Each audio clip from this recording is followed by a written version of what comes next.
Last time on Dice Funk. I got involved with some Crown Corporation stuff, and I might need to try to find Nucky.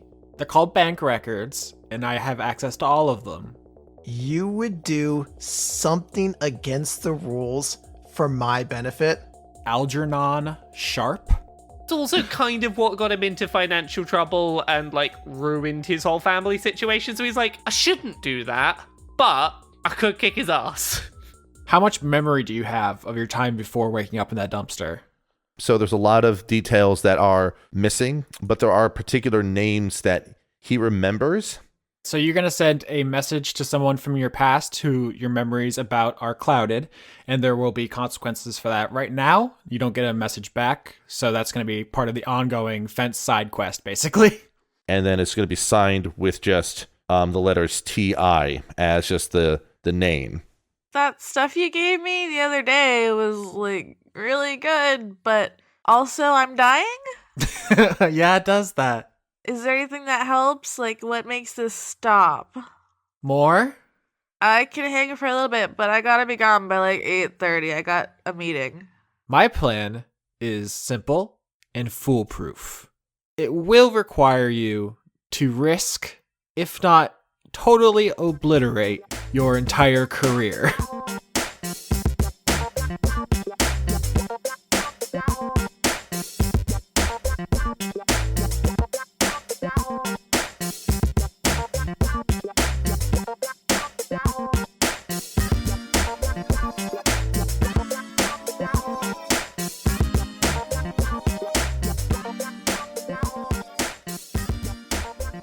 Let's just jump right in. You guys are in Beauregard Textiles, the giant garment factory where Beatrice Beauregard makes her office. I described it last week as basically Willy Wonka's dress factory, or no, Willy Wonka's fashion factory. I called it. I like that turn of phrase. It's that.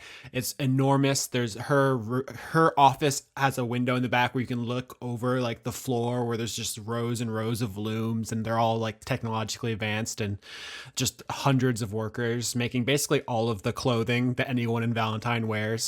In case you didn't pick up on the subtle hints, Beau is, of the 10 branches of Crown Corporation, she's in charge of the fashion and beauty line, basically. There are 10 departments, 10 branches, one for each of their symbol, which is a tree with 10 branches, if you recall.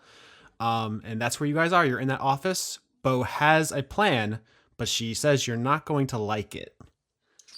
We'll see about that. Could be a good plan. Let's hear it. I'm pretty sure the way it was summed up that it's going to ruin Catarina's career. So have fun with that.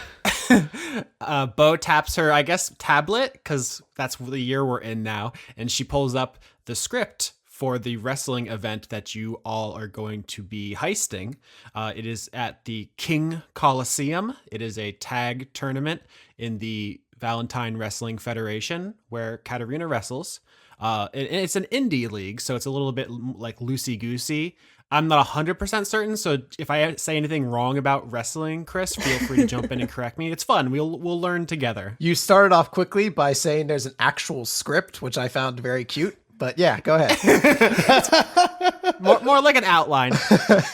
Yeah, it's not word for word or anything. You get on the mic and sometimes things just happen. But she pokes her pad and shows it to you, the basic outline, which is you win all the way up to the semifinals, basically the second to last round, at which point you're supposed to lose.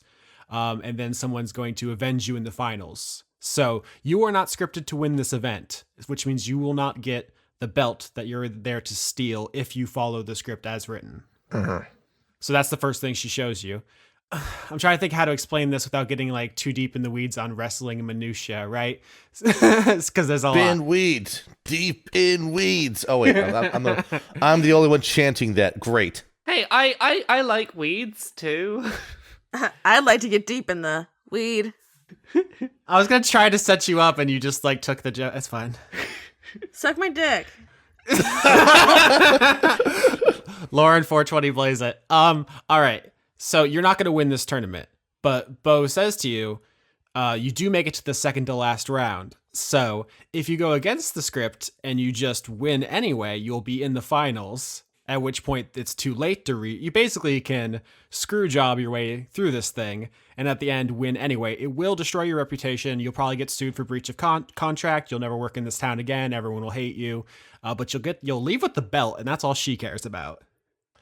So yeah, Catarina's going to just kind of outright say, she's like, that would completely destroy my entire career. Like, once a wrestler is known for someone who goes against script and goes into it for themselves, no company is ever going to hire them again because that trust is completely ruined. Oh, absolutely. And let me be clear. It's not that I have malice in my heart for you. I just don't care about you. And I hope you don't take that personally. I don't mean it personally. It's just, I want the belt and I'm willing to sacrifice you to get it. If it doesn't come to that, that's also wonderful. If we all get rich together, that would be great. But let's just put our priorities out on the table here. So when you came by and explained all this to us, you said it wouldn't screw with our day jobs, that we could just keep on living our lives like normal. This is very much screwing with my day job. Which is why, sweetie, I of course have a backup plan. I'm not a monster. You should lead with the plan that doesn't fuck over my life first. That should be plan A. Plan not even in existence should be the one you started with. Now, see, you haven't been to very many corporate meetings, have you? You start with the big ask, and then you get bargained down to the smaller ask. I don't care how big your ass is. Just fucking get to the actual plan that works. I'm gonna start. Lenora's gonna use her claws gently, like one of those octopus head massagey thingies, to try to calm Catarina down. Aw, you're gonna pet your friend? Yeah, head massage. It's a negotiation tactic. This is my area of expertise. Body slamming people is yours. I hope we can keep that clear. But this is good. This is important. We should go into this with no illusions because I do not desire your trust. I do not want your loyalty. Do not give them to me. So what you care about is just the bottom line of getting that belt. For now, I want a great many things. This is the one you were equipped to give me. So that is your value right now. Carry on. If you have a backup plan, I'd love to hear it. The backup plan is I have it on good authority that the person who calls the shots is open to suggestion. So you just want us to talk him into changing the finish of the match. See, that's very different to how I heard it, because how I heard it was open to suggestion is go threaten them until they change the script, but... Essentially, whatever it is, it's using some sort of coercion or persuasion to modify the script, correct? Well, talking and threats are probably the two tacts that won't work. And I'm saying this out of character now. Catarina, you know this. The person in charge of the Valentine Wrestling Federation is a Goliath named Diego Rivera. He used to be a huge big shot. No pun intended. Goliaths are huge. He was a huge big shot in the big leagues, basically like AAA, WWE equivalent. The flagship corporations, yeah, or federations. Yeah, like he would have been like this universe's. I almost said Hulk Hogan, but he's racist, so fuck him. I guess John Cena. He's the John Cena of this D&D world. He makes a lot of corny jokes. Okay. He wears jorts. I can't not visualize a Goliath wearing jorts now.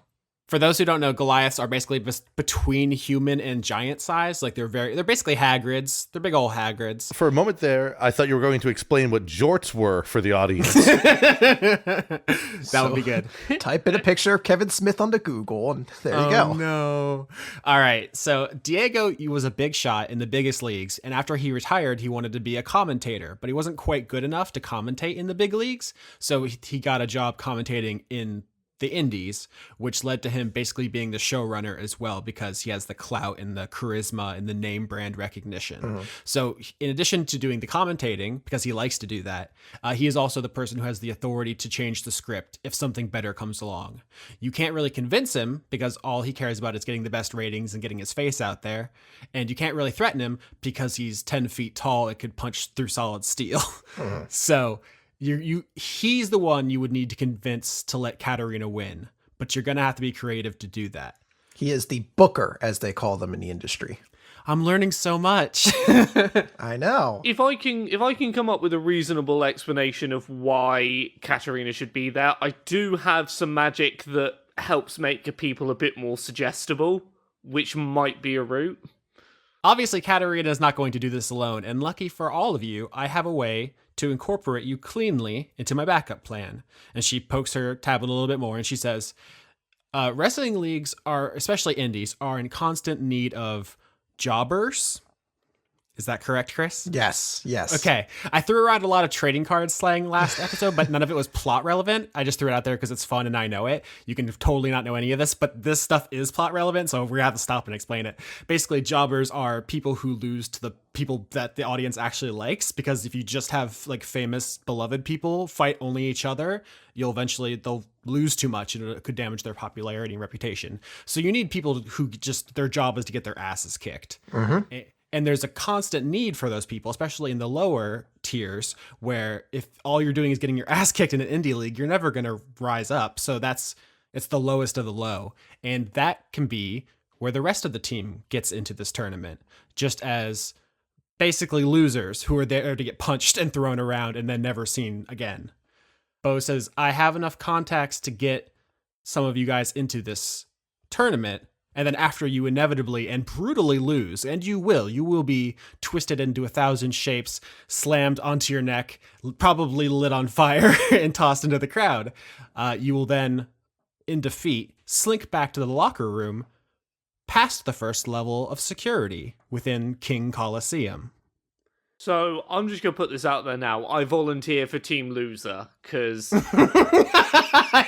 let's face it, I've not really got the face for victorious winner of Wrestling League. I don't know if I can... I'm going to be straight with you. I don't think I can sell that one. It's important to know your limits. I'm with Frank. Oh, you want to be on Team Loser? I'm not very strong. High five, Team Loser.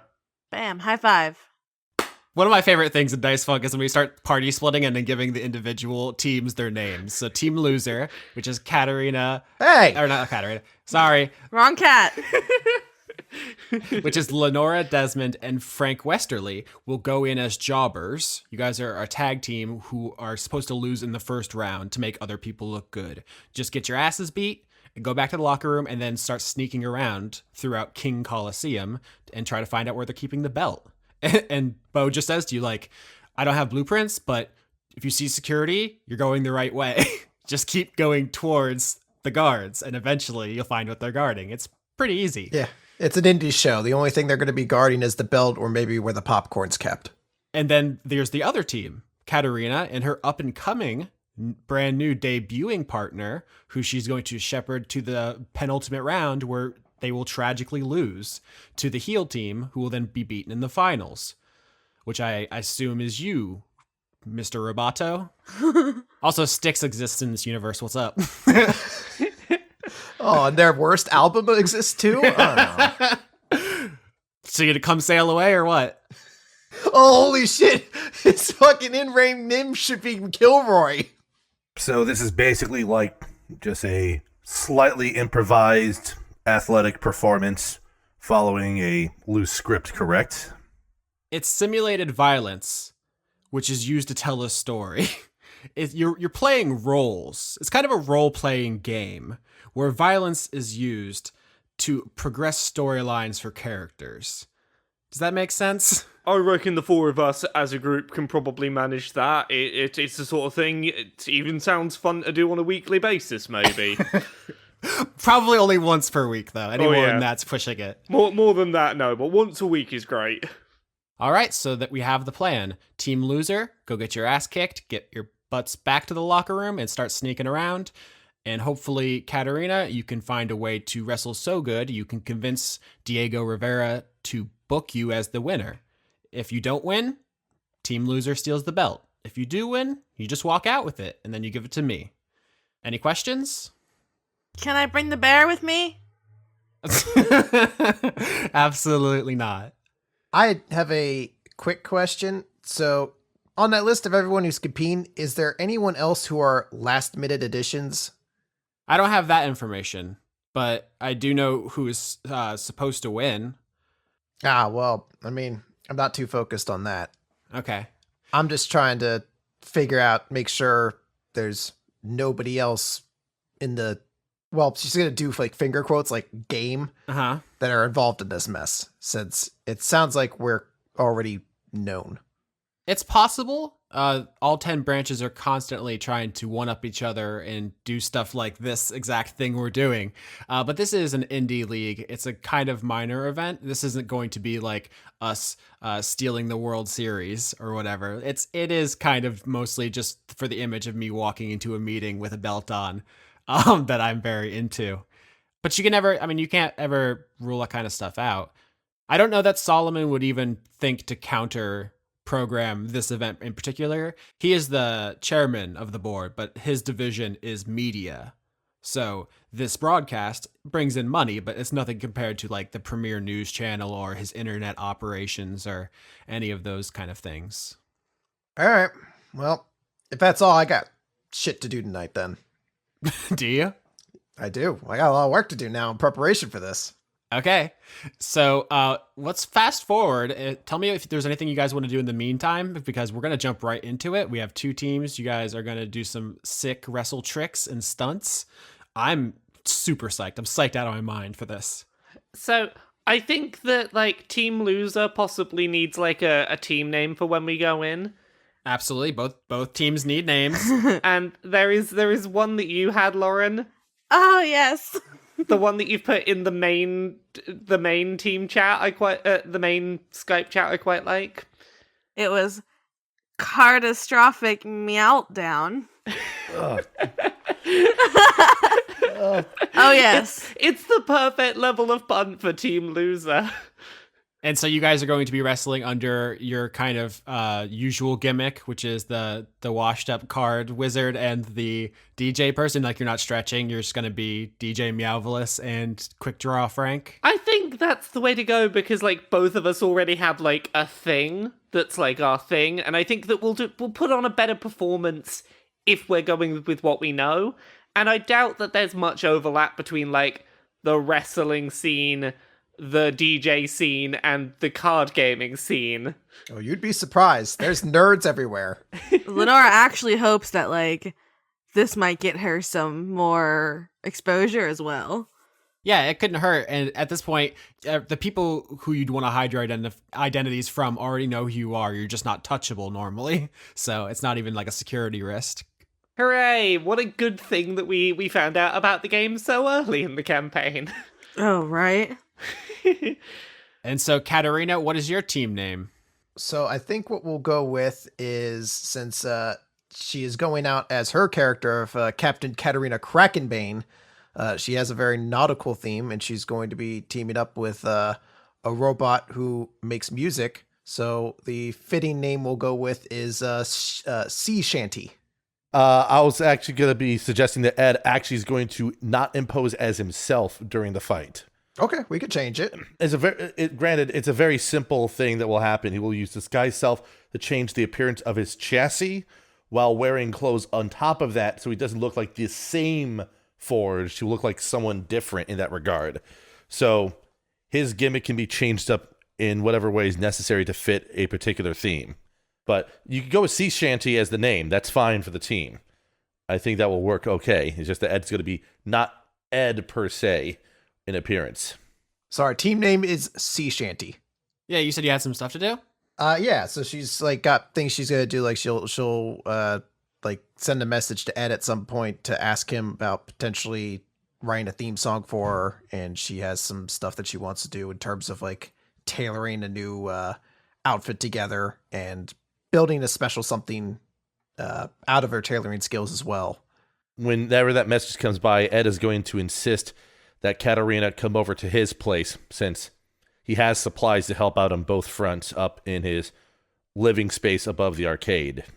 She'll like be popping by with like a sandwich that she's grabbed off of like a stand somewhere or something like that, or like 6 sandwiches from Reese's place. And then probably they'll spend time figuring out costume details.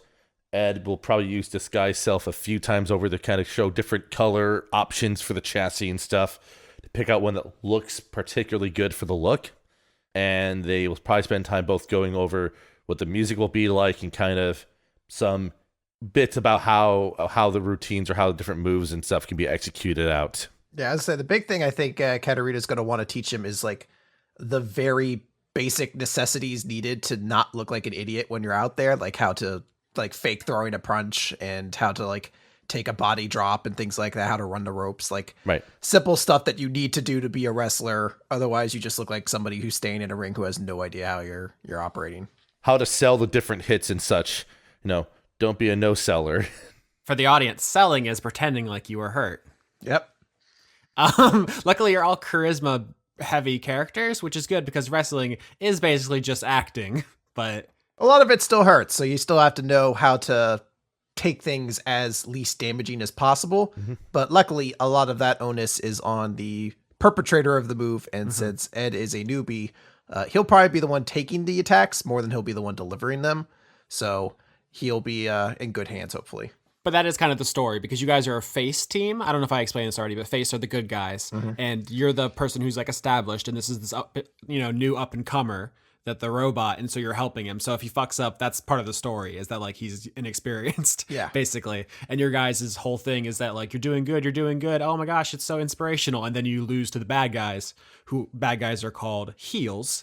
And then in the final round, another team is supposed to beat those guys to avenge you. So that's totally fine if Ed messes up, and it's super fine if the team loser messes up. They're not supposed to win anything.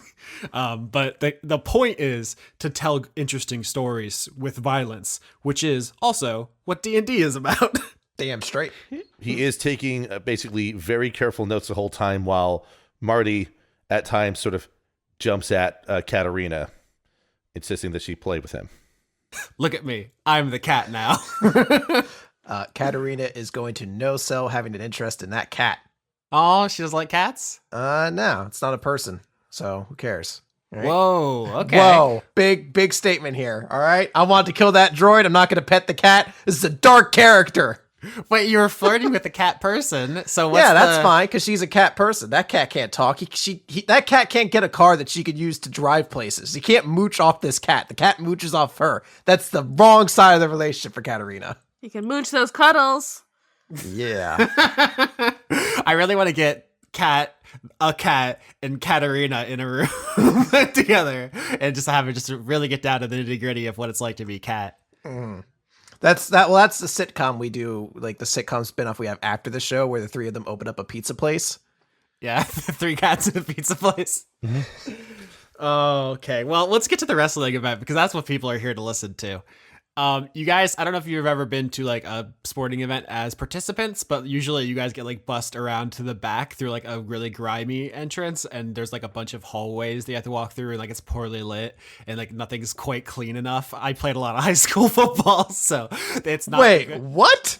What position did you play? I can't tell if you're joking or not. No, I'm shocked. What position I'm did actually you play? interested as well. What position did you play in high school football? Defensive tackle. What the fuck? Wait, no, hold on. I've seen pictures of you. You're like a fucking buck nothing. How did you play defensive tackle?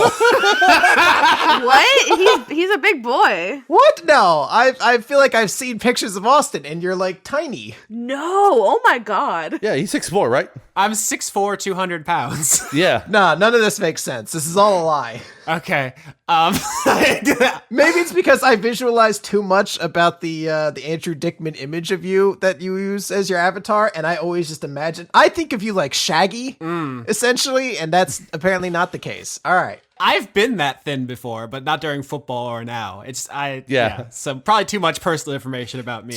But I'm trying. Yes. Yeah, I'm trying to paint a picture because like the front of King Coliseum where people come in has like lights and big signs and there's camera crews outside and like it's an event and it looks nice and stuff. And you guys go around the back and it's like grimy and everything smells like sweat. It's like not great to be. And Catarina, you're used to it. If anything, it's like homey. Yeah. But for the rest of you, it's like. I can't wait to get out of here. Yeah, well, she's going around. She's saying hi to different wrestlers. This is actually a big thing in the industry is that you need to say hi to everybody when you show up because there are people who get really angry if you don't. So she's going around making her like paying her dues, as they call it. Nice. I didn't know that. I do know that they're all into mobile games really heavily. Now they are. So Yeah. it wasn't a thing back in the day. Now they're all nerds in the company, so they all play video games and talk about comic books in their off time. Yeah, they have a Destiny group and stuff. It's a big deal. Sorry. All right. So you go in there and you're saying hi to everybody, and I mean most of them are on friendly terms with you, so you get highs back. Some people give Frank and Lenora specifically weird looks because you guys don't look like you belong there. But you guys get into the locker room. I just want to argue that Lenora probably does look like she should be there because she's covered in neon spandex. So That is true. So Team Loser, you're first up. Why don't you describe your costumes and persona so I can do the full intro when you get in there? Oh, I have too many fashion things going on in my head. I really love clothes, guys. As usual, I would say instead of sunglasses, because she's gonna be like fighting, but she is, of course, very stoned. She's a stoner. It happens. She's got like cool goggles, and she's wearing like a neon orange bodysuit and like platform boots. Very practical for wrestling. Well, I mean, nothing Lenora does is practical. True. She's style over substance. I think for Frank, he's pulling out like the best anime protagonist outfit that he had about a decade ago that kind of looked cool maybe then but doesn't really fit anymore, where it's like he wants to think he looks cool in this, but it's flashy at least, I suppose. That's about all it's got going for it. Probably involves like a trench coat with a very elaborate collar, probably. I do love collars. Just pop it. Just pop it as hard as you can. Oh, God. Okay, so are you guys ready to do this thing? Let's do our terrible failed wrestle move. Yeah, this is gonna be interesting. It is going to be very interesting. So after a while, some geek with a clipboard walks up to you two and says, you guys are on. They're still warming up. Like, there's still some time before it, but this is a loser round, so they might not even be on the stream. Right. Yeah, ready to go. I don't get ready, I stay ready. Nice. All right, so get ready to go out there when you hear your name. I'm visualizing the fact that these guys are jobbers, so they're going to get what is called in the industry a jobber entrance, which is where when the stream does turn on, they're already in the ring and like walking around, and then their opponents who are real like characters actually get their whole full intro and everything like that. See, this is very sad to Frank, because he would probably put a lot of like over the top effort into his intro that doesn't even get seen by anyone, where he's probably walking out with a big spiel about sending people to the shady place and your mind will be lost forever when we defeat you. Something elaborate like that just no one's gonna hear. Well, the live audience will see it. Yeah, I love that because you go out there, you don't know that because I don't think either of you are wrestling fans in character. So you're going out there and hamming it up, and you just don't realize that it's only the people inside that are seeing it. That's cool. Yeah. But if you guys like peek out there, because there's like a long hallway to go out to where the outside of the ring is, you can see that there is a good amount of people in here. This isn't like prime time. This isn't like Madison Square Garden, but it's not like. Sorry if this isn't an inaccessible reference, but it's not like Glow, right? The Netflix series about wrestling where it's like just half a bleacher's worth. It's bigger. It's sizable. Like there is, an audience for this, and there are people here. And when it fills up for like the main events and stuff, like it's gonna be popping. But it is also not prime time, so it's somewhere in the middle there between like Glow and like New Japan Wrestling, which I've watched a lot of videos of in preparation for this. Ooh, look at you, very exotic. One of the guys has a Sephiroth themed move, which is just phenomenal. The one-winged angel. He also has wrestled an invisible person, a broom, and a little girl. And there's someone with a teddy bear, or it's a cat. It's a stuffed cat, and it's just... There's a lot of weirdness. It's Japan and wrestling, so it's a lot of strangeness mixed together. It's very good, and so is this show. So you guys get ready, and I'm going to have to do an announcer voice now, which I've been dreading all week because... It's a very high bar for like comedy comedy commentators in media. You could do Jim Ross, which is just like a cowboy accent, essentially. You're just like, by God, they're coming out there wrestling up and down. It's a goddamn slobber knocker out there. But that just makes me think of like cattle auctions. How can you wrestle up and down? It just like look, anti-gravity? It's like those. He just has a lot of unique phrases, and it's like he's getting beaten like a government mule is in there. It's a slobber knocker. Yeah. Also, I just had a great idea. Anti-gravity wrestling. Trademark it. That's like their blow-off match. Like how nowadays it's like a Hell in a Cell. In this federation, they have anti-gravity matches. Scare in the air. I don't know. I'm going to blow out my voice before I even start because I'm laughing so hard. All right.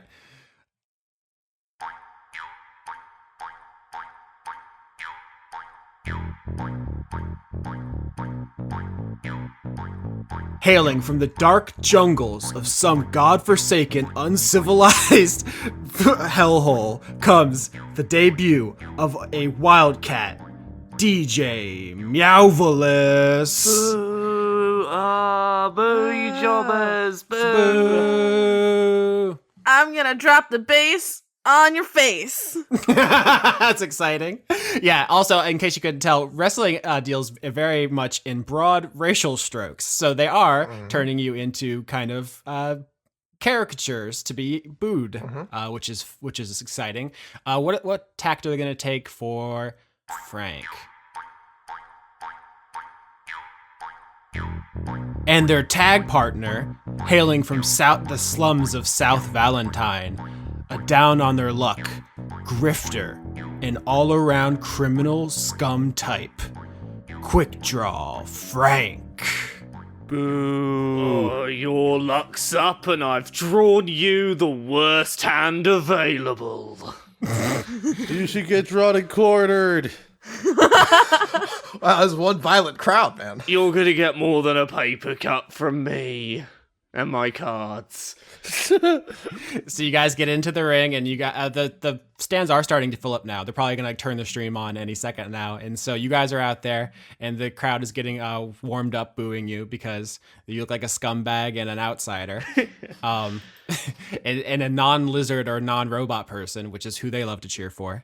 And here comes your opponents, the face team, the good guys, and the announcer, who you know is Diego Rivera, says,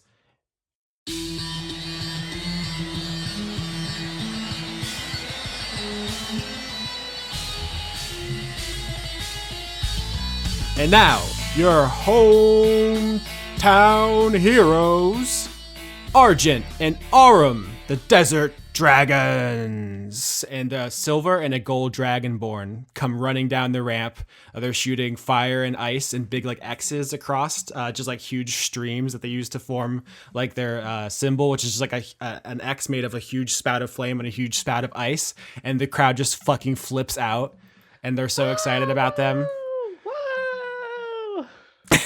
And their whole story is like they used to be, just down on their luck, lizard people out in the desert, but through hard work and dedication and not whining about wages and not joining a union, they persevered and they did hard work and they earned success.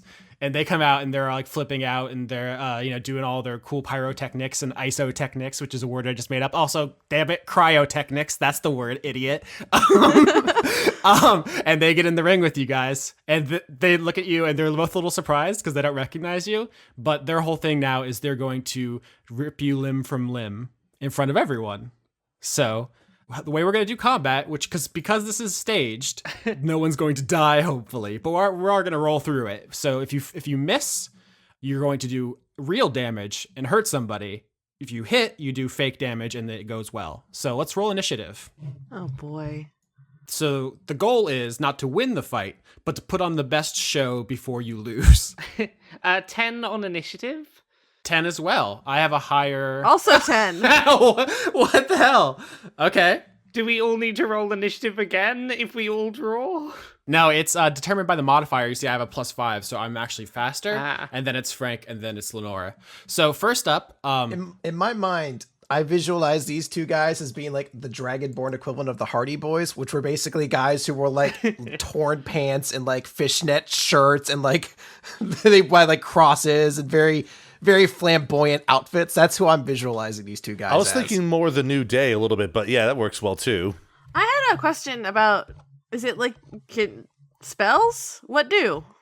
Okay, so this is a universe in which magic exists. So Maggots obviously, Maggots exist. oh no, magic exists. So it is used to spice up wrestling. You definitely want to incorporate it into stunts and stuff, but it's too dangerous to hit someone with a fireball. You can't really pull your punch on a fireball. So you definitely like use it for flourish, but don't magic anyone, fatally.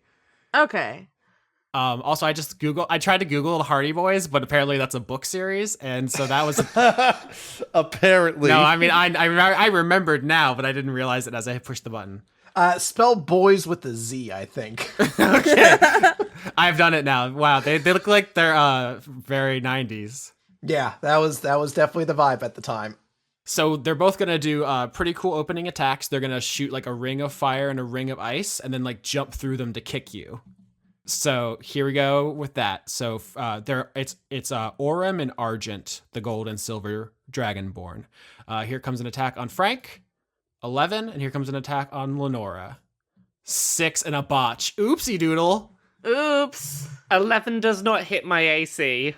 6 obviously doesn't hit me. Can I offer something to you, Austin? Yes, please. So for a botch, perhaps this is what some in the industry also call paying their dues, where the one Dragonborn is just going to walk up and stiff Lenora, which is where you just hit somebody for real, because they don't know who these people are. Okay. So maybe this one Dragonborn's got a bit of an attitude. I was also thinking, isn't botch a wrestling term as well? Yes. Botch is what you call it whenever somebody messes up. Right. And I actually literally botched, so I was thinking maybe this gets a little too rough, but you think it'd be better if it was intentional. Yeah, this is him, like, he walks right up and just, like, I don't know, like, slaps her across the face or something like that. Gives, like, a real stiff punch right out of the gate. All right, yeah, that's cool. So I think they both missed, which means they both did their moves wrong, which is instead of being safe, they're both going to do damage.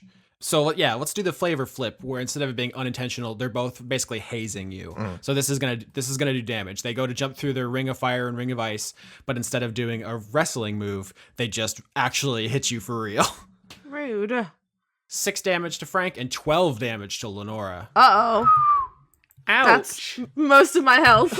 Oh, wait. No.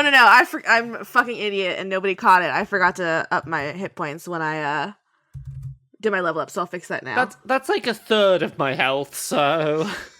Yeah, wizards don't get a lot. No. It's still not great. It's half, yeah. The wizard and the warlock, not the hardiest wrestlers of all time, but it's okay. You guys are supposed to lose this. It is Right. now Frank's turn. Okay, so considering that I'm not supposed to be using magic, I'm like, what do I have that's not magic? And basically, I have a staff, so I guess I'm going to use my staff and try and hit them with the staff, so... Okay, so you got a staff to start with, because that's how Dungeons and Dragons works. Yeah. But you brought it with you, and now how are you incorporating that into your, like, slummy card guy gimmick? You're just like, also I have a stick, wieners. I've been wheeling and dealing cards so long on the street, I need a stick. I'm dying. I've been on the streets too long. I'm gonna hit you with my card dealing stick. It doesn't have to make sense. It's a wrestling story. That is very true. Yeah.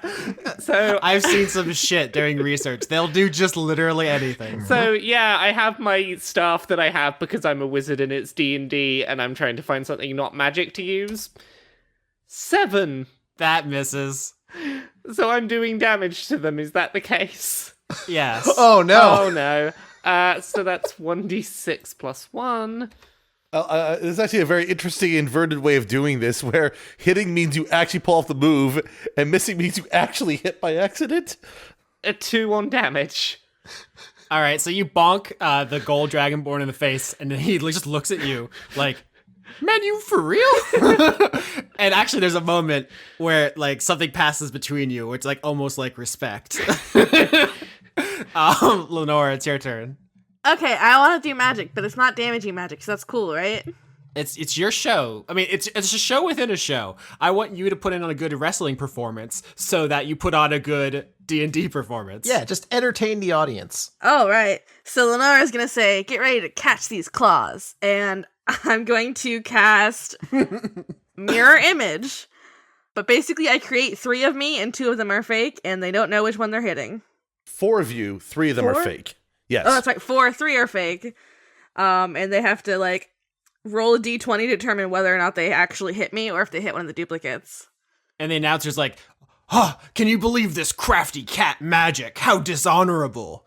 That's not how we do things in a professional setting. Fuck the police! Yeah, right. So you make a bunch of clones, and this pisses the audience off royally because they want to see you punch each other. Boo! You're such a cowardly wrestler. Me and all my clones just like flick off the audience and like gesture. Nice. You're trying to get heat? Is that the wrestling term? Yeah, that's when the audience boos you. Oh yeah, I'm trying to rile them up. That's exciting. All right, so it is now the Desert Dragon's turn, and they're going to do proper Marvel vs. Capcom lariats through your clones. How does this mirror image thing work? You roll? Yeah, I roll. Here's 2 attacks, first of all. 15 and 15. So, one's a 20, so... It hits one. It attacks. The attack goes to one of the clones. Yeah. And then the next one, 8. they both succeed. So those 2 attacks would hit 2 of the duplicates and then dissipate them. Nice. So the Desert Dragons lariat through your clones, but don't hit the real you, and you dodge around them, and there's still 1 clone left. Yep. And then Lenora's gonna say, wrestle much? Oh my god. I've never seen such disrespect like this before, folks. It is Frank's turn.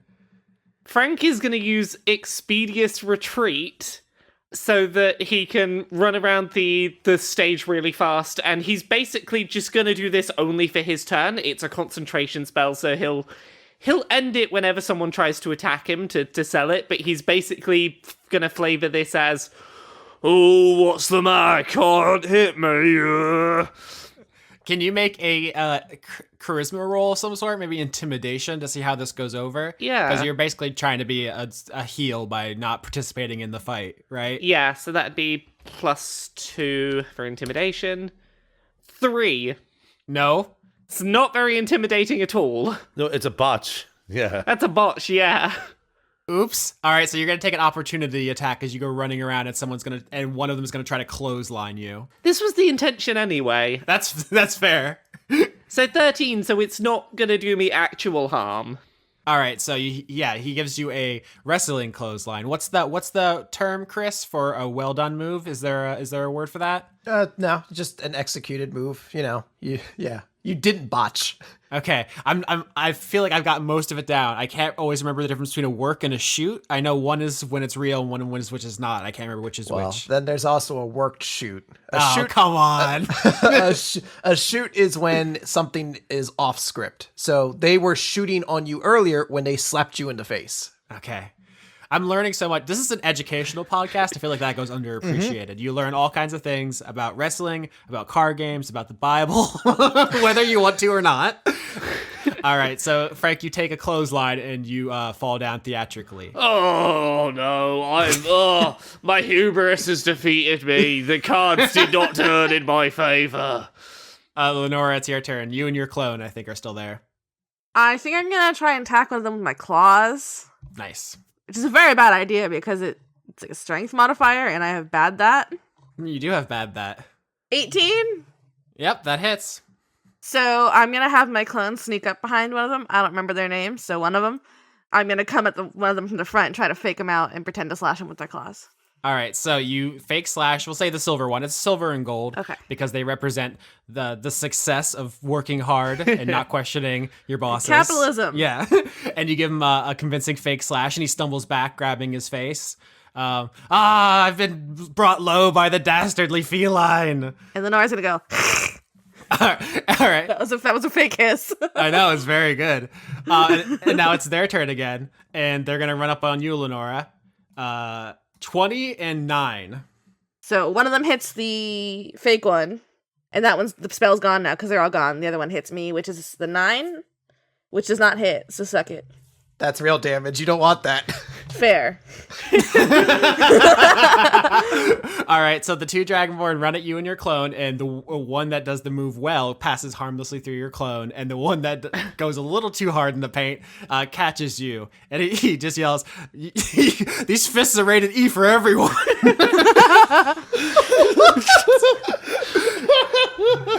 And punches you in the head for 6 damage. Jeez. All right. Still in there. Barely. Frank, it's your turn. Frank is just going to use his turn to shout, "Oh, I can't get up. I drew a hand of all jokers. Oh." And that's his turn. He's just trying to sell that he's been taken down and that there's only one person on our team left standing. Diego in the announcer booth is like, "Can you believe how how cowardly and out of shape these two are? What passes for athletes these days? This is what you get when you don't work hard. You have to work hard, kids." Lenora, it's your turn. Okay. So I don't know wrestling terms, right? But I'm just going to describe my actual movements because I think this is a real thing. I'm going to use thaumaturgy to try and make like an explosion-y thing look like it happens. And I'm going to like propel myself off the ropes and try to kick one of them in the back with my platform boot. Yeah, drop kick. Lenora wants to put on a show. Yeah. I mean, not knowing wrestling hasn't stopped me from constructing this entire arc, so don't let it get you down. And it was successful. So I didn't actually hurt them. So you do a flying drop kick, which is aided by a thaumaturgical? I don't know how that. I don't know why I even tried to conjugate that. A thaumaturgy explosion. Yeah, thaumaturgic explosion. Thaumatologic? What? And it's orange to match my outfit. Nice. And so you hit the other Dragonborn, the one that you didn't pretend to scratch, because you're trying to draw maximum heat, that you're beating up both of them by yourself, basically. Right.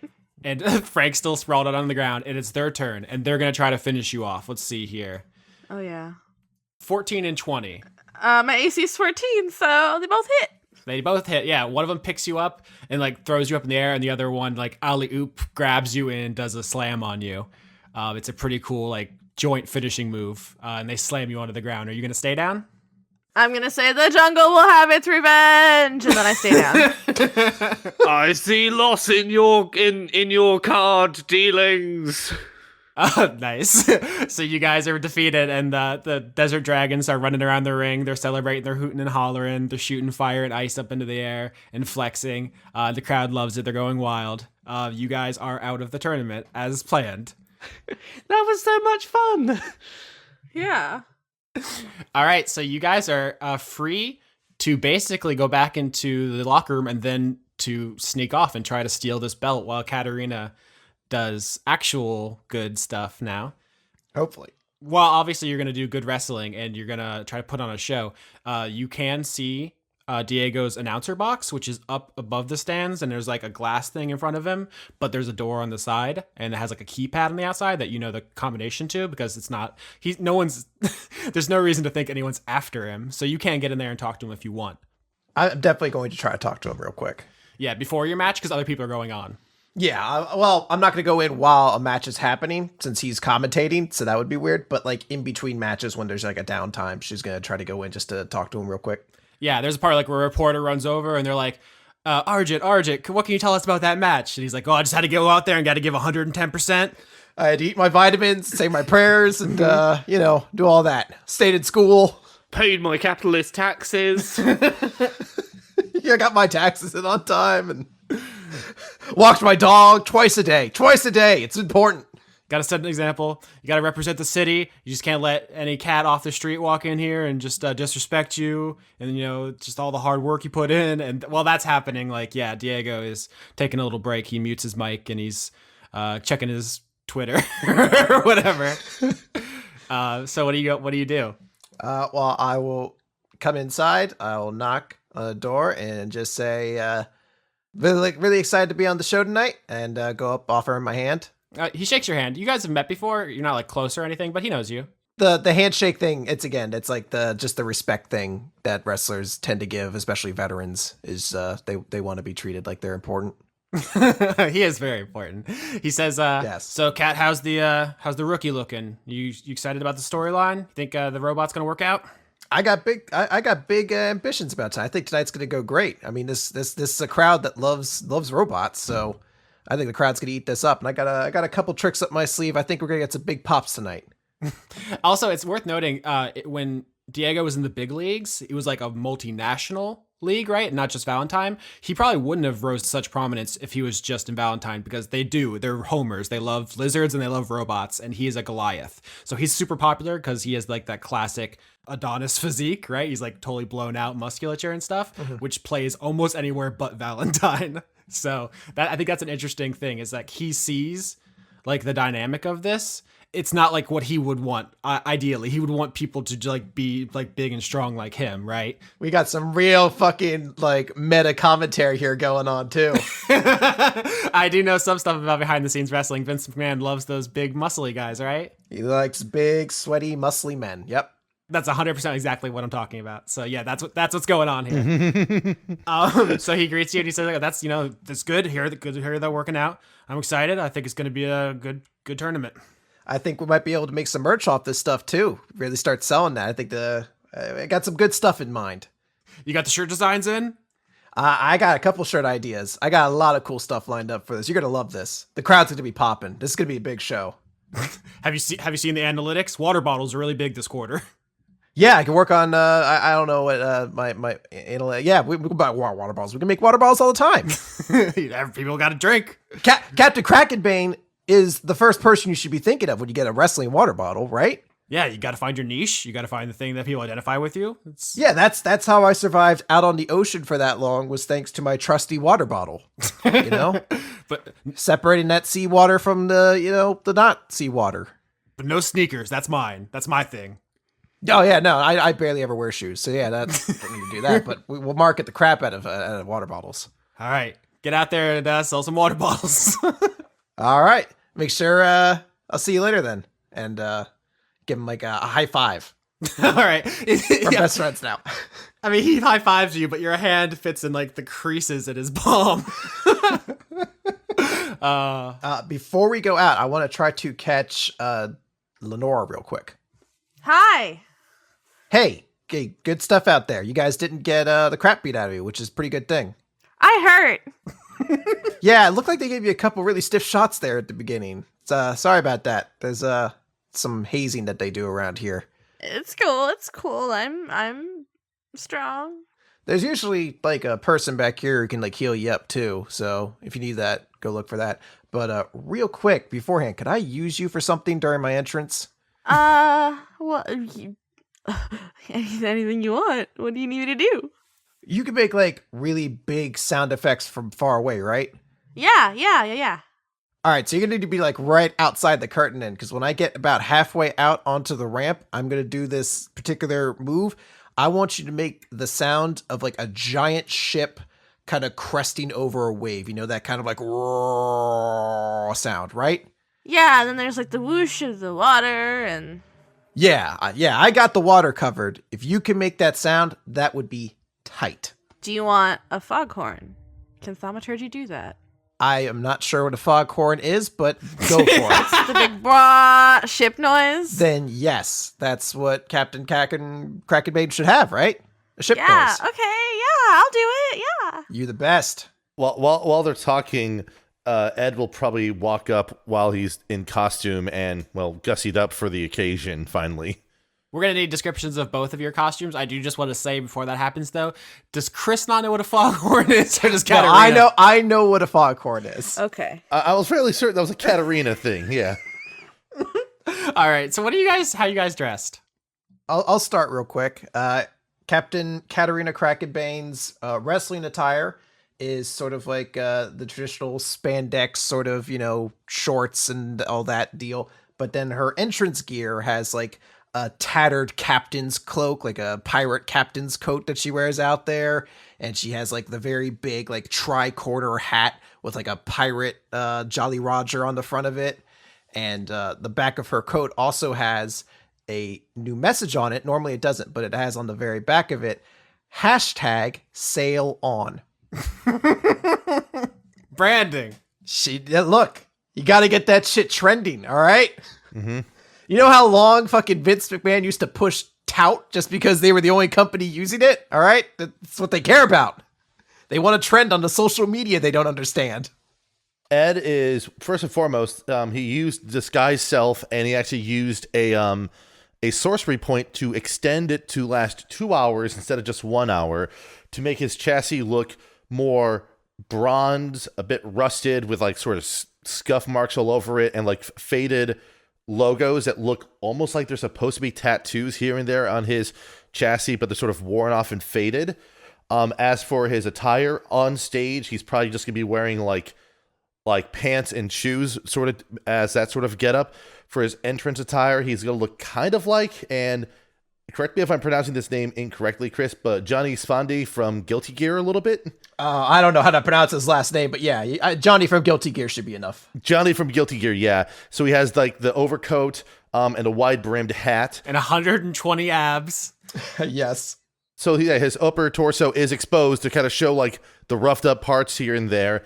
On the back are 2 hashtags. One is sail on, the other one is make some noise. And the as he's entering with Catarina, he's going to be playing a concertina, which is like a little accordion thing, while a mage hand is floating above him with a tambourine to sort of add to the festival as they sort of walk in.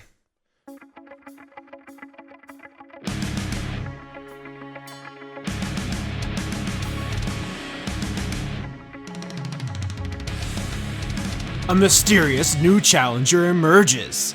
Who knows where this shiny gladiator hails from? I don't. I didn't get the script. There is no script. He's a complete mystery, a total unknown quantity, and we're gonna find out tonight if he has what it takes. Put your hands together for Noise Machine. Like, I've seen various other wrestlers where they kind of move in. They're not like walking slowly. He's sort of more moving around, almost like skipping from side to side down the ramp. In his hands is a small accordion, also known as a concertina, that he's sort of playing, while above him is the spectral mage's hand with the tambourine keeping time. And occasionally he takes his hands off the concertina to like give high fives to whoever offers a hand up and kind of make his way towards the stage. All right, so as you're making your way down the ramp, the entrance music really kicks into overdrive, and the crowd flips out because they know what's up, because it's getting real nautical up in this piece. Lenora, are you doing ship sounds and so forth? Wah. Yes, you're welcome for that. All right. You know her. You love her. Captain Catarina Krakenbane has returned from the high seas, where she has bested the Leviathan in the off season, just as a warm up. Put your clamshells together. What? And welcome, Captain Catarina Krakenbane. What are you doing? So she's gonna come out with like huge energy to her, like definitely like shouting around as she comes out.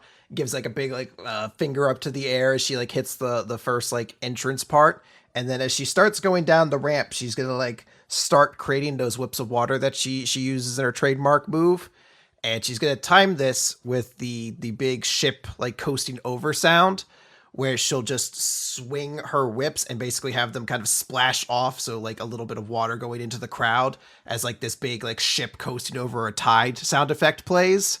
So it feels very thematic and big, like a ship just passed over to the people who are in like that entranceway kind of crowd. And as soon as that passes over, she's going to like raise her fist into the air and shout out, "Sail on!" Do you want to make a performance roll? Because in order to convince Diego to rebook the match, you're going to need to get this crowd absolutely frothing wild. Is it possible for Ed to sort of assist her during that moment where the sail on like declaration's happening? Okay. 23. Fuck yes! 23. Yes, they're flipping the fuck out. What is your core demographic? Is it like children? Is it like Yeah, I think kids particularly like her because she has sort of that superhero aesthetic to her, where it's just like a larger than life sort of figure. So I think a lot of kids probably get into her. Yeah, there's probably a couple like older people, like like young adults that are into it just because it's a less nerdy character. Like she's not a goody two shoes per se. She's supposed to be like a badass warrior who sailed the seas. But I think kids predominantly are the ones who really get into her. Every time you wrestle, internet searches for marine biologist major go spike up. Everyone gets really excited. Yeah, and we're in the middle of a desert, so they probably don't get to see a whole lot of water stuff. So it helps with that too. And Catarina, is going to, in particularly, try to spot a kid in the front row, anywhere around ringside. steal them. Yeah, she's like, mine now. No, she's going to run up to the kid that she sees, particularly one who looks really engaged with what's happening. Mm-hmm. And she is going to pull out from inside of her jacket a smaller miniature version of the hat that she has right now. And she is going to give it to that child. And she's going to say, Gyar, ye be my second mate. I need you to make sure that the crowds stay hot as soon as we get going there, all right? You're in charge should anything happen to me. This is the best.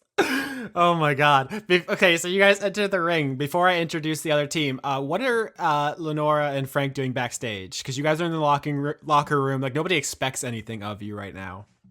Okay, so here's where I'm at. If we can spend this match looking for the belt.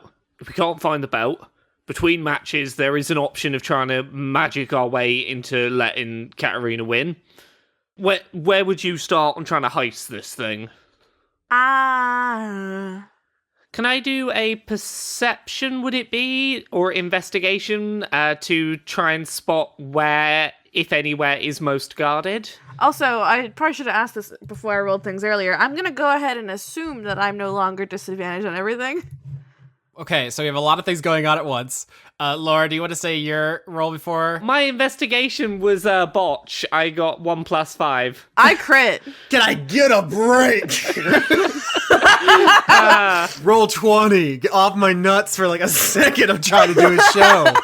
Natural 1 + 5 and a natural 20 + 3. Well done. All right, so we got a botch and a crit, and you guys are together. Wonderful. All right, Lauren, can you re-ask your question?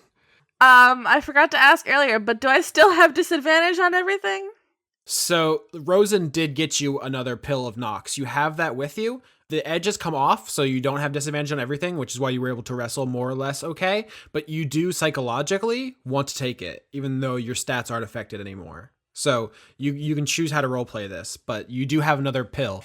Despite the fact that Lenora may want to take it, she's going to not because she's trying to save it for when she needs it. So you need those Heckle, how do you say that word? Jekyll and Hyde powers. My mouth is so bad today. I'm also having a fucking mental breakdown about what to do with this crit and this botch.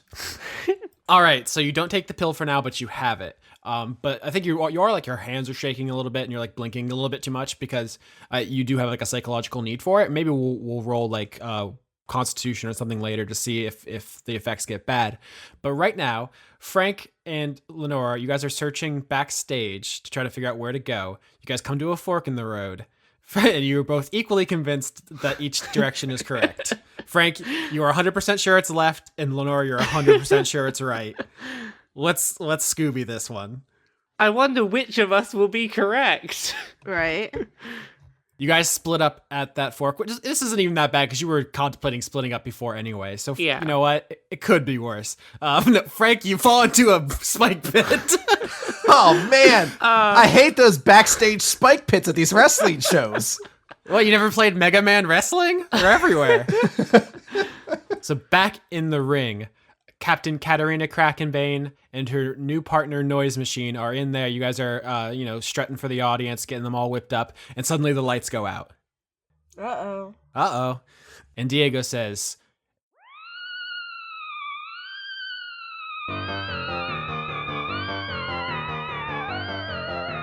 and now, a dark challenger approaches. The crowd knows what's up, and they start booing immediately because they hate this team. The first person who comes out there's no other way to say it. It is a mushroom person. A myconid is the name of this species. It is a sapient fungi. They communicate through spores. So actually this wrestler doesn't ever do any mic work. They just basically wrestle because they don't talk, but they have a very talkative partner, as you're about to find out. And as this mushroom person like comes in down the ramp while it's all dark and spooky and the music is playing, Diego says, hailing from deep underground comes the most despicable villain in all of Valentine history. Spore. And it's S-P-O with an umlau, R-E, obviously. Very, very foreign and spooky. Spore gets into the ring with you two and just like gives you the point of doom, just like you're next. But Spore does not talk because myconids do not talk. And everyone starts like, booing and throwing things. They're like, go back to your hole, mushroom man. We don't want you here. Aww. They're all like, yeah, it's just straight up racism. Lord, it's a wrestling show. It really is. Congratulations, it's wrestling. This team, by the way, is called the Outsiders, I think. Or you know what? There is a wrestling team called the Outsiders because I checked. Is there a team called the Others, Chris? Not any notable one that I can think of. All right, then they're called the Others. From the backwoods podunk village of Ilium comes the fighter you love to hate, Veltari the Third. Oh, shit! Well. And out struts a Bozog. Oh my god, I have too many thoughts and feelings right now. For listeners new to our show, Bozogs are a creature we invented, which are kind of like velociraptors meet emus. They're both reptilian and avian. Veltari is the most common Bozog name. It's basically like John or like... It's like stereotypical. It'd be like calling a French person like Francois or something. This is basically a racist joke that they gave them the most Bozog name possible. That's not this person's actual name. She's probably like Sarah or something. But like the thing is, Veltari the Third is actually really popular because she is still reptilian in a sense, and the crowd loves her. But she's like a really popular villain, like the Joker or something, because she's also like part bird, and birds eat reptiles, and she's from the mystic faraway other place, which is the setting of season 3, but it's not super important if you don't know that. And Bozogs they have huge wings, they have like long legs with like really sharp claws, they have like lizard mouths, so they're not quite like ostriches basically, but she has this really kick heavy fight style. She's always like kicking people with her sharp claws basically, and she comes like strutting. She's doing like the Monty Python walk basically, like all legs. Like just legs for days, just doing all kinds of stuff, and everyone's booing, but they're actually excited to see Veltari because she's very hateable. So she comes out and she's like, hey losers, y'all ready to see some kicks? I just want to say, I'm so glad that my being on season 3 of Dice Funk had some tangible long-term effect on this universe. Everyone has left a lot of imprints in the fabric of the society. And everyone's like, no, not the kicks, Veltari. And she's like, no, it's time to go kick. Can't wait to kick. No one's even arguing with her. She's just making the argument with herself, basically. Also, she has a totally normal voice. Like she's just at her job or whatever. She's like, yeah, I had a really nice lunch. But like her persona is having a stereotypical Bozog accent, right? Which you've established is just ruining the podcast audio with every possible opportunity with me screeching. My audio correction software hates you whenever you do that. I'm just gonna say that. But that's how Bozogs sound. I don't deny it. I'm just stating something. All right, here. so Veltari the Third enters the ring, and she stands up like on one foot and starts kicking the air like Bruce Lee basically, and spores like circling around her, like shooting up spores because that's his whole thing. And they're like they're stunting basically, and the lights come up because it was dark for their entrance because they're heels. Can I just say, I hope that the Veltari the Bozog came out to at least some like very heavy rock music as a walk on. Just feels appropriate. Yeah, I have all the entrance music picked out. This episode is going to take 1,000 years to edit. I already hate myself. But yeah, you guys are ready to go. I'm going to start things off by going over to offer like the honorable handshake at the start of it, which is like an in-character thing to do. Heels usually are not, they're going to be like they slap it away or they spit on your hand or they use it as an opportunity to cheap shot or something like that. Yeah, you go into handshake and Spore goes like he's going to handshake you and then just like sprays spores in your face and like runs around like, but he can't make noises, but that's the effect. She's like give like a point before she heads back to our quarter of the ring before things start. Because the bell hasn't rung yet. It's dishonorable to attack your opponent before the bell rings. Veltari is like, the do-gooders fall for it every time. I love Veltari. All right, you guys want to roll initiative? Yeah, sure. Let's do this. Let's do this. 14. 20. 10.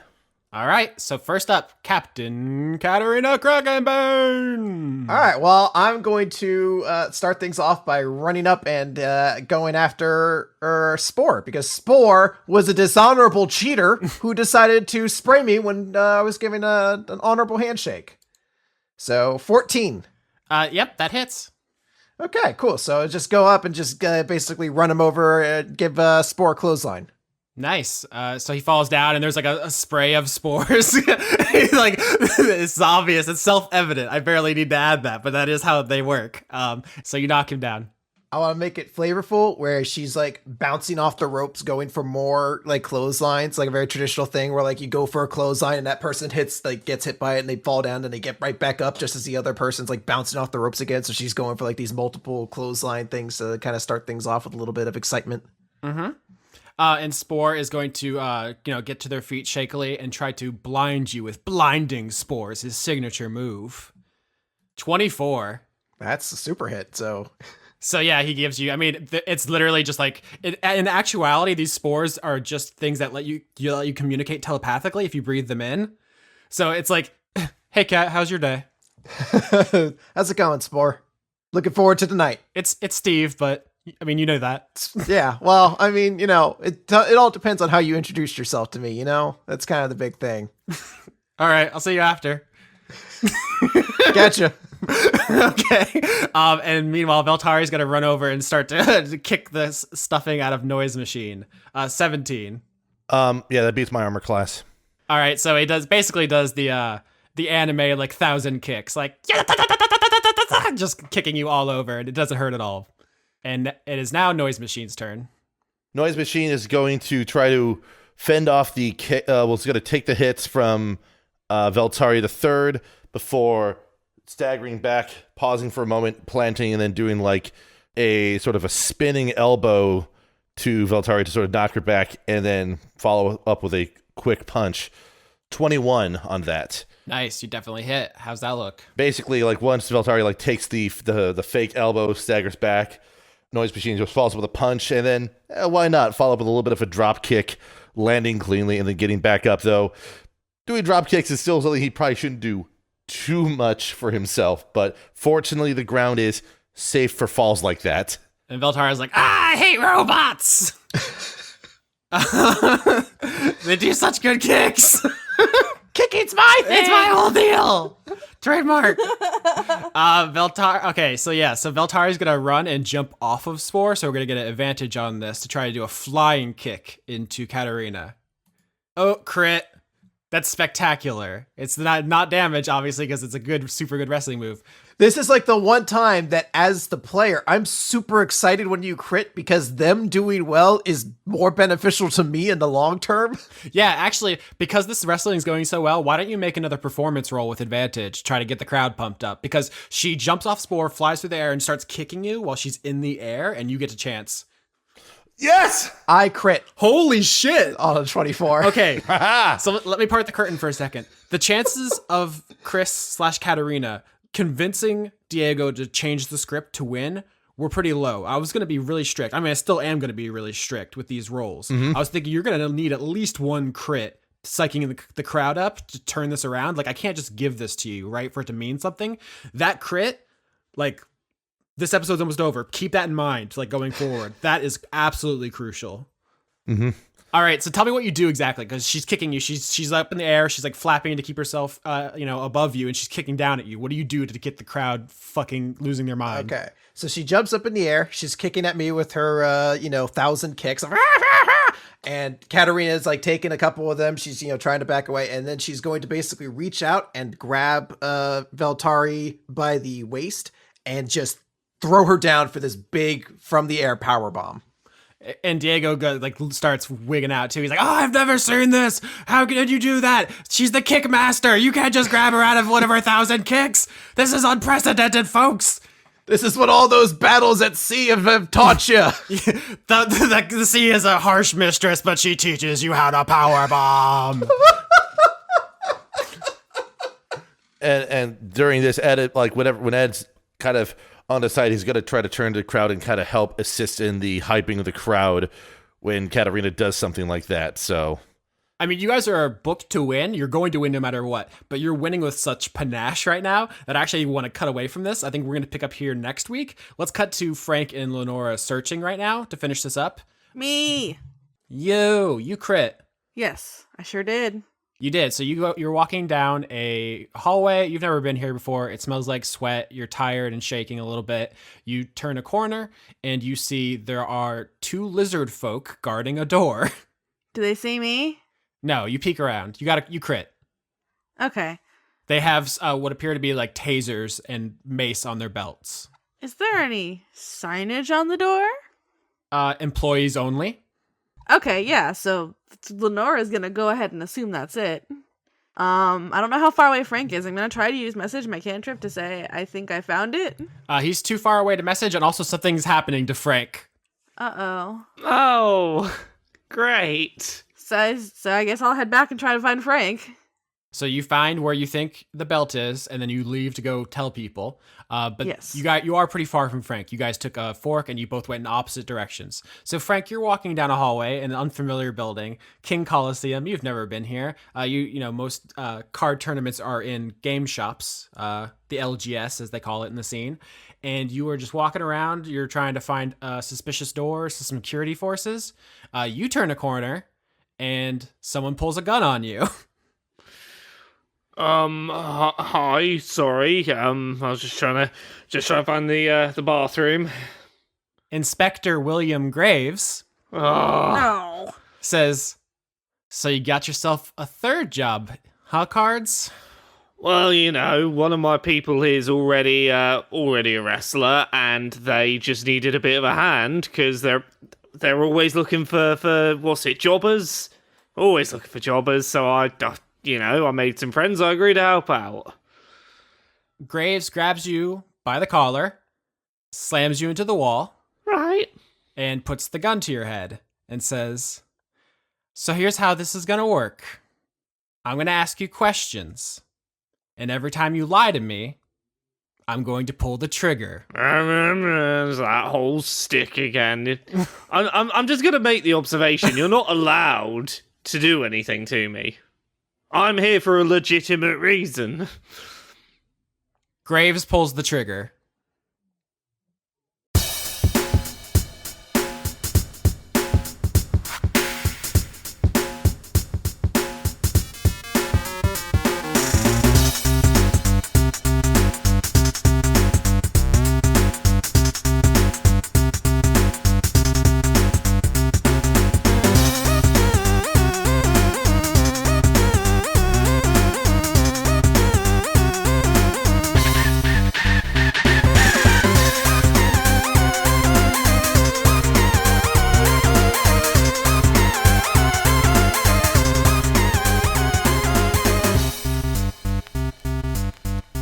Hello, Lauren. Hey, Austin. Are you excited to read credits? I love reading the credits. It's my all-time favorite pastime. Even more than petting cats? No. Well, then you lied. You just lied to all the listeners. Well, I forgot about petting cats, I guess. Oh, always be petting. They're so soft. Bellies, and they attack. It's a weird thing. It is. I have a lot of music credits this month because we had a wrestling arc and entrance music is a necessary element. So I'm going to do this right now. We have our normal intro music, New Jack Mantle, an arrangement of the Mantle from Nights into Dreams. We have music of Funk, an arrangement of Stage 1 Gotham City from Batman. We have Linear Groove, an arrangement of A-Type and B-Type from Tetris, as well as, and here we go, Geofractura, an arrangement of Fracture Zone from Echo the Dolphin. Spaghetti Cowboy, an arrangement of Stage 1 background music from Gunsmoke. The Clock Tower, an arrangement of Interruption from Luigi's Mansion Dark Moon. Funky Bukas, an arrangement of Bizarre from Earthbound. And Madcap Magma, an arrangement of Hothead Bop from Donkey Kong Country 2. You named them all. I did that. Now it's your turn to name some stuff. Okay. Here are the producers. That's what they do, right? That's what it is? Yeah, executive producers for the month of January 2018 are... Oh, God, it's a new year. Oops. We just continue moving forward. Inexorable. Okay, I'm gonna start reading names. Are we going back and forth? Mm-hmm. Okay. Exdeluris. Kirstine Haslinger. Joseph Tombrello. Jade. Brent. The Cult of Orphanax. Paul Mullen. Dr. Goatman. Tushiro Kuro. Andrew Grothin. Levi the Young. Kevin Dobbins. Anthony Sever. Morgan Rapp. Madison Lilith McKenzie. Notorious Stoltz. Victoria Melito. Scotty Vilhard. Aline. Brickfire. Marble Toast. Criterion. Ren. Einar Johansson. Carter Rayner. Major Tem. Matthew B. Hare. Shorgan Indie Monster Winwick Ford. Josie G. Gazay. Razumi Yazura. Albert West. Jason. Ken Firstel. Eleanor No Nante Sees Periton. Scott Cummings. That was a pause you did there. Starlight Glimmer did nothing wrong. Jew Manjack. Mel Tish. Arjun DeKonig. Grimlock. John Potts. Dawson Parr. Noah Sudret. Ziphosaurus. Elderly Goose. Salad Child. Seraph Stone. Thurston Gross. Devin Smith. Caster UK. Aki Savalainen. The Paladin's Wife. Florian H. Amanda Linetti. Junk 2.0. Rebecca Hadsel. Dominic Bowden. Melissa Nielsen. Dawn. Eugene T. Connor Reynolds. Britt Holcomb. Artemis BJJ. Brazilian Jiu Jitsu in Bristol. Gosh. Francois V. Shanus. Dennis Pancake Detlefson. Miko Kiriokongas. Dennis Bankston. Josh Moger. Moger? I tried. Indigo Van Dane. Allison Ansel. Sydney Marsing. Just a Jester. Savarden Akrasimova. Brady Warner. Kitty Foe. James Neely. Marissa Donaldson. M. Joe. Lana Seawolf. Toby Gleason Stack. Matthew Weber. Sarah Hanley. Melissa Booker. Cameron Abbas. Dylan. Anna Stulfar. Sean, the host of Funk Dunk Plays. Harrison Andrew. Kevin Seidlow.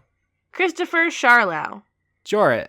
Vigar Arnston. Cody Jackson. August Rue. Luke Powers. Hedron Master. Irwin Layla Godek. You tried. Aw. That was pretty good. Michael Hall. Ingmar Gremmin. Oh, a big list. A big list this month. Thankfully. Blessed. Thanks, my dudes. Prayer hand emoji. We also have to thank Johnny Maloney.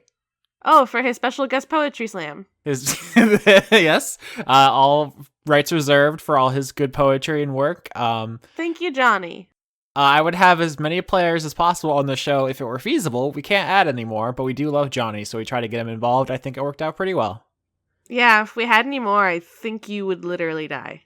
What else do we say during this part? Podbean, iTunes, Google Play, YouTube. A sneeze. A sneeze, yeah. So subscribing and commenting and rating, And doing all sneezing. those things. Sneezing. You gotta sneeze. Just let it out. Patreon. For you and Chris. Weekly manga recap and Austin Yorsky. I know things. You do know things. And of course, Laura is at kotaku.co.uk. I don't know why I can't pronounce that word. Kotaku. Kotaku? Yeah. You do have a hard time. Or she's Laura K. Buzz. Everywhere. Everywhere. Everywhere. And Skitch is Michael Skitchiano. And what's his Bandcamp? Is sketch.bandcamp.com, is it not? I believe so. It'd be embarrassing if we were wrong. Oh god, I hope not. I'm sorry, Skitch.